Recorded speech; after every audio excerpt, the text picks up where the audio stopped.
Hey guys, இன்னைக்கு நம்ம கெம்ஜர் episode 3 பார்க்க போகிறோம். ஸ்டார்டிங்லேயே ஒரு ஃப்ளாஷ்பேக் சீனோட ஸ்டார்ட் ஆகுது. 1937லேருந்து காட்டுறாங்க. லாஸ்ட் எபிசோடில் சொன்னேன் இல்லையா, ஃபரானோடைய ஃப்ளாஷ்பேக் அதுலேருந்து ஸ்டார்ட் ஆகுது. ஃபரான் வந்துட்டு போன ஜென்மத்தில் பணக்காரனாக இருந்திருப்பான் போல். வந்துட்டு கெமிக்காக்கு ஆல்ரெடி ப்ரப்போஸ் பண்ணியிருப்பான் போல். கெமிக்கா கூட அதை அக்செப்ட் பண்ணிட்டா போல். 2 பேருடைய ஃபேமிலி கூட அங்கே மேரேஜ்க்காக பேசிகிட்டு இருக்காங்க. இப்போ வந்துட்டு நம்ம கெம்மோடைய பின்னாடி ஒரு பேய் சுற்றிட்டே இருக்கோம் இல்லையா, ப்ரௌன் கலர் ட்ரெஸ் போட்டுட்டு அவனை காட்டுறாங்க. அவன் வந்துட்டு ஃபரானுடைய தம்பி போல் போன ஜென்மத்தில். அவன் பேர் வந்துட்டு சாயோஸ். இவனுக்கு வந்துட்டு இந்த கல்யாணத்தில் விருப்பம் இல்லை போல். பாவட், அதாவது ஃபரான், அவன் வந்துட்டு மிலிட்ரி டாக்டராக இருக்கான் போல். அவனுடைய வேலை மேட்ருக்காக கல்யாணத்தை வந்துட்டு கொஞ்சம் தள்ளி வச்சுக்கலாம் அப்படின்னு சொல்லிகிட்ருக்கான். இப்போ அகெயின் சீனை ஃபார்வர்ட் பண்ணி 1947லேருந்து காட்டுறாங்க போல். கெமிக்காக்கும் பாவட், அதாவது ஃபரான் தான், 2 பேருக்கும் என்கேஜ்மெண்ட் ஆயிருக்கு போல். இதில் வந்துட்டு கெமிக்காக்கு 2 ஃப்ரெண்ட்ஸ் இருக்காங்க. அவங்க வந்துட்டு விசாரிச்சிட்ருக்காங்க, என்ன நீ கல்யாணத்துக்கு முன்னாடியே இந்த வீட்டோடைய எஜமானி ஆயிட்ட போல் அப்படின்னு சொல்லிகிட்ருக்காங்க. என்னுடைய காலேஜ் பக்கத்தில் தானே இருக்குது, அதனால தான் நான் இங்கே தங்கியிருக்கேன், வேறு ஒன்றும் இல்லை அப்படின்னு கெமிக்கா சொல்கிறா. சரி, உன்னுடைய மேரேஜ் எப்போ வச்சுக்க போகிற அப்படின்னு கெமிக்காவுடைய ஃப்ரெண்ட்ஸ் கெமிக்கா கிட்ட கேட்டுட்ருக்காங்க. அடுத்த சீனில் இங்கே ஃபரான், அதுக்கப்புறம் அவனுடைய தம்பி அதாவது சாயோஸ், 2 பேரும் பேசிகிட்ருக்காங்க. ஃபரான் வந்துட்டு மிலிட்ரி டாக்டர் இல்லையா, அதனால் அங்கே வார் நடந்துட்டுருக்கு போல். தாய்லாந்து ஆர்மியை ஜப்பான் அவங்க தாக்க போகிறாங்க அப்படின்னு சொல்லிட்டு மிலிட்ரியிலேருந்து ஒரு அஃபிஷியல் லெட்ரு வந்திருக்கு. இதை வந்துட்டு சாயும் அதுக்கப்புறம் ஃபரானும் எடுத்து படிச்சிட்ருக்காங்க. இதுக்கு சாய் கேட்குறான், என்னென்ன திடீர்னு கூப்பிடுறாங்க, இங்கே கல்யாணத்து வேலையில் வச்சுக்கிட்டு எப்படி போவீங்க அப்படின்னு சொன்னதுக்கு ஃபரான் சொல்கிறா, இல்லை நான் போய் தான் ஆகணும் அப்படின்னு சொல்லிகிட்ருக்கான். இது வந்துட்டு ரொம்ப எமர்ஜென்சி சுச்சுவேஷன் அங்கே அப்படின்னு சொல்லிட்டு இருக்கான். அதுக்கு சாய் கேட்குறா, அப்படின்னா உங்கள் கல்யாணம் அப்படின்னு சொல்கிறான். கெமிக்கா கேட்டால் என்ன பண்ணுறது அப்படின்னு கேட்குறான். அதுக்கு ஃபரான் சொல்கிறா, கெமிக்கா கிட்ட எதுவும் சொல்லாத, ஏன்னா அவள் ஆல்ரெடி ஒரு ஹார்ட் பேஷண்ட் அப்படின்னு சொல்லிகிட்ருக்கான். சொல்லி அவளை கஷ்டப்படுத்த வேண்டாம், அவளுக்கு எதுவும் சொல்லாத அப்படின்னு ஃபரான் சாய் கிட்ட சொல்லிகிட்ருக்கான். இந்த விஷயம் யாருக்கும் தெரியக்கூடாது, அப்பா அம்மா கூட தெரியக்கூடாது அப்படின்னு சொல்லிகிட்ருக்கான். அதுக்கப்புறம் நான் இப்போ போனால் மறுபடியும் வருவேனா இல்லை எப்போ வருவேன்னு கூட எனக்கு தெரியாது, இதெல்லாம் கெமிக்காக்கு தெரிய வேண்டாம், நீ தான் அவளை பார்த்துக்கணும் அப்படின்னு சொல்லிகிட்ருக்கான். என்னென்ன நான் என்ன பண்ண முடியும் அப்படின்னு சாய் கேட்குறான்.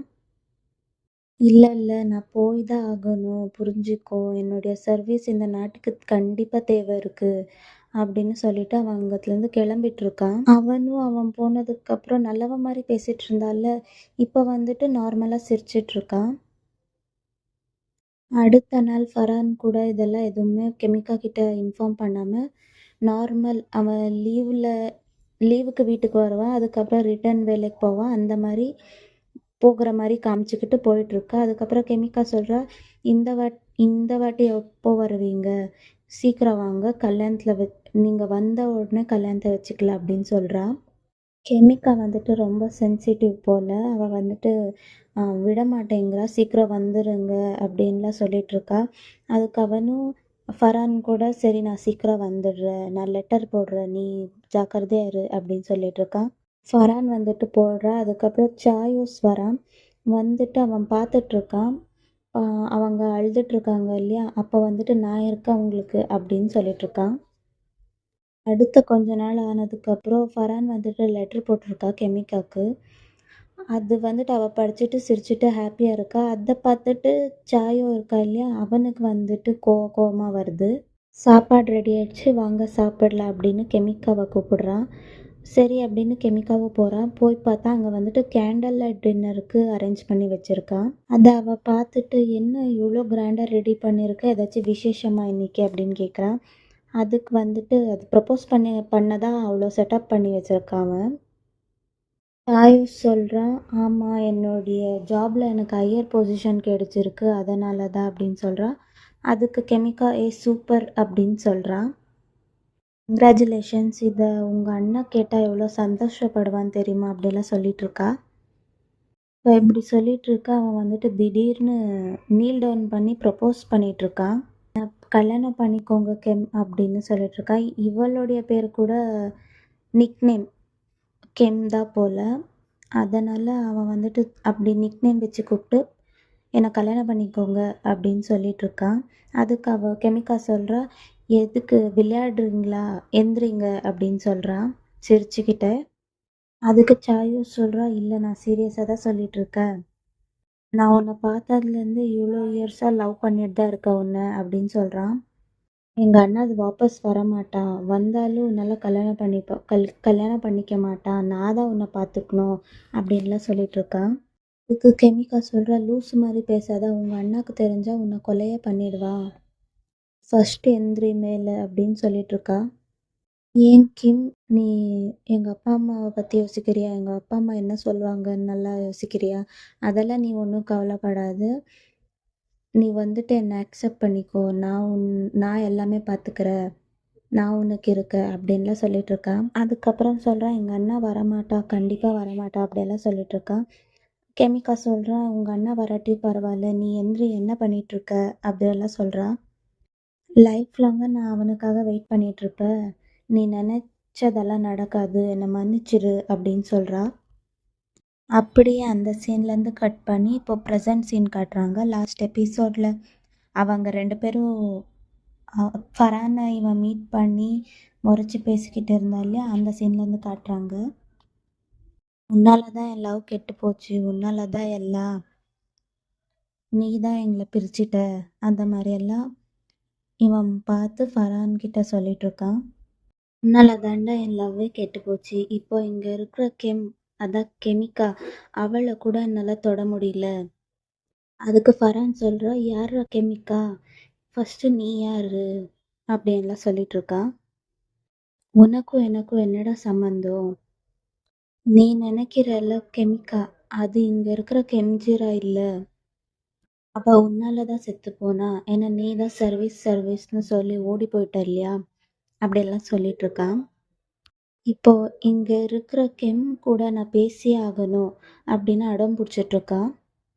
நீ என்னமோ பண்ணிக்கோ, ஆனால் நான் இப்போ பண்ணுறத பாரு அப்படின்னு சொல்லிட்டு அவனை அப்படியே பிடிச்சிக்கிட்டு அங்கே ஒரு பானை இருக்குது, அதில் அடைச்சி போடலான்னு பார்த்துட்டு இருக்கான் ஃபரான். இப்படி இங்கே நடந்துட்டுருக்கு. அங்கே வந்துட்டு கெம் எந்திரிச்சிட்டு இவங்க பேசுகிறதெல்லாம் கேட்டுட்டான் போல். அவன் வந்துட்டு யோசிச்சுட்ருக்கான், இங்கே என்ன நடக்குது, யார் இவங்க 2 பேர் என்ன பேசுகிறாங்க அப்படின்னு கேட்டுட்ருக்கான். என் பேர் யூஸ் பண்ணுறாங்களே அப்படின்னு சொல்லிட்டு யோசிச்சுட்டே இருக்கான். இப்போ மாஸ்டர் ஃபரான் கூட 2 குட்டி பசங்க இருக்காங்க இல்லையா, அவங்க 2 பேர் வந்து கெம்மை பயமுறுத்தி விட்டுடுறாங்க. ஃபரான் வந்துட்டு யார் கத்துறாங்க அப்படின்னு பார்க்குறதுக்குள்ளேயே அங்கே இருந்த சாயோஸ் வந்துட்டு எஸ்கேப் ஆயிடுறா, இதான் சான்ஸ் அப்படின்னு. அந்த 2 குட்டி பசங்களும் சாரி கெம், பயந்துட்டீங்களா நீங்கள் ரொம்ப அப்படின்னு கேட்டுட்ருக்காங்க. அப்போ ஃபரான் அங்கே வரான். வந்துட்டு கெம், நீ இங்கே என்ன பண்ணிகிட்ருக்க, தூங்கலையா, போய் தூங்கு போ அப்படின்னு கோவமாக கத்திகிட்ருக்கான். ஏன்னா இவங்களுடைய சத்தத்தில் தானே சாயோஸ் எஸ்கேப் ஆயிட்டா, அதனால் இவன் வந்துட்டு கோவத்தில் கத்திகிட்ருக்கான். அப்போ வந்துட்டு கெம் வரான். கெம் வந்துட்டு கேட்குறான், இந்த ஸ்பிரிட் உங்களுக்கு தெரியுமா, யார் அது, ஏன் என் பேர் யூஸ் பண்ணி பேசிகிட்டு இருந்தீங்க அப்படின்னு கேட்டுட்ருக்கான்.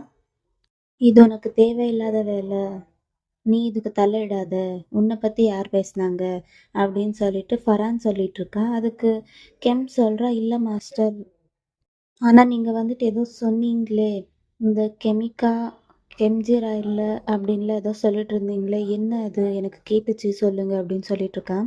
யார் அந்த கெமிக்கா, அவங்களுக்கும் எனக்கும் என்ன சம்மந்தம் சொல்லுங்கள், நான் யார்கிட்ட என்ன வேணாலும் பேசுவேன், நீ எதுக்கு இதிலெல்லாம் தலையிடுற அப்படின்னு ஃபரான் சொல்கிறான். தூங்குன்னு சொல்லிட்டு கொஞ்சம் கோவமாக தான் பேசிகிட்ருக்கா. இந்த கெம் பார்த்தீங்கன்னா விடவே மாட்டேங்கிறான். சாரி மாஸ்டர், நான் உங்களை கோவப்படுத்தினதுக்கு, ஆனாலும் எனக்கு தெரிஞ்சாகணும், என்னமோ இந்த விஷயம் எனக்கு டிஸ்டர்பன்ஸாகவே இருக்குது, என்னதான் நடக்குது என் வாழ்க்கையில், தெரிஞ்சால் கொஞ்சம் சொல்லுங்களேன், இது என்னுடைய ஃபேமிலி சாபு பற்றின விஷயமா எல்லாம் சொல்லிட்டு மாஸ்டருடைய கையை பிடிச்சிட்டு கெஞ்சிட்டு இருக்கான். சடனாக கெமிக்கா வந்துட்டு ஒரு ஃப்ளாஷ் மாதிரி மாஸ்டர் கண்ணுக்கு வந்துட்டு போயிட்டுருக்கு. இப்போ உடனே மாஸ்டர் வந்துட்டு கையை தட்டி விட்டுறான். விட்டுட்டு நீ பார்டர் லைனை ரொம்ப கிராஸ் பண்ணிகிட்டே இருக்க, ரொம்ப என் விஷயத்துக்கு இன்வால்வ் ஆகுற, நீ என் விஷயத்துக்கு தலையிட தேவையில்லை, இங்கேருந்து ஃபஸ்ட்டு போ அப்படின்னு சொல்கிறான். இதுக்கு வந்துட்டு கிம் ரொம்பவே வருத்தமா, சரி, நீங்கள் வந்துட்டு என்கிட்ட எப்போவுமே கடுப்பாக தான் நடந்துக்கிறீங்க. ஏன்னா நான் வந்துட்டு உங்கள் ஊர் ஆள் இல்லைல்ல, நான் வேற யாரோ தானே, தேர்ட் பர்சன் தானே, நம்ம ரொம்ப க்ளோஸ் கூட இல்லைல்ல, சாரி மாஸ்டர் சொல்லிட்டு அழுதுகிட்டே அங்கத்துலேருந்து கிளம்புறான்.